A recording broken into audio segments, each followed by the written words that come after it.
আগামীর বাংলাদেশে রাষ্ট্রনেতা বা প্রধানমন্ত্রী হিসেবে দুইটা নাম ঘুরে ফিরে আসতেছে, আমরা সবাই জানি, তারেক রহমান আর ডাক্তার শফিকুর রহমান। এই আলোচনা আমরা ইচ্ছাকৃতভাবে দল, জোট, স্লোগান সব বাদ দিচ্ছি। আমরা একটা সোজা প্রশ্ন করব, রাষ্ট্র চালানোর জন্য কে বেশি যোগ্য? ইন্টারেস্টিং বিষয় হইল, দুইজনেই এই প্রথম সংসদে যাইতেছেন। কেউই আগে এমপি ছিলেন না, কেউই মন্ত্রী ছিলেন না, কেউই সরাসরি রাষ্ট্র ক্ষমতার দায়িত্ব পালন করেননি। তাই এখানে কেউ বলতে পারবে না আমি আগেও রাষ্ট্র চালাইছি। এই জায়গা থেকেই অনেকে কইতে পারেন যে তারেক রহমান রাষ্ট্র কিভাবে চলে সেটা বেশি বোঝেন, কারণ কথিত আছে বিএনপি আমলে তিনি হাওয়া ভবন থেকে ছায়া সরকার চালাইতেন।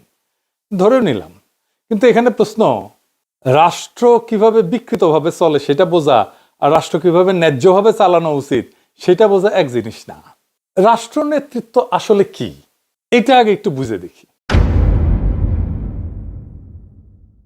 রাষ্ট্র চালানো মানে বক্তৃতা দেওয়া না, রাষ্ট্র চালানো মানে জনপ্রিয়তা ধরে রাখা না, রাষ্ট্র চালানো মানে দল চালানো না। কিন্তু রাষ্ট্র চালানো মানে ক্ষমতাকে নিয়ন্ত্রণে রাখা।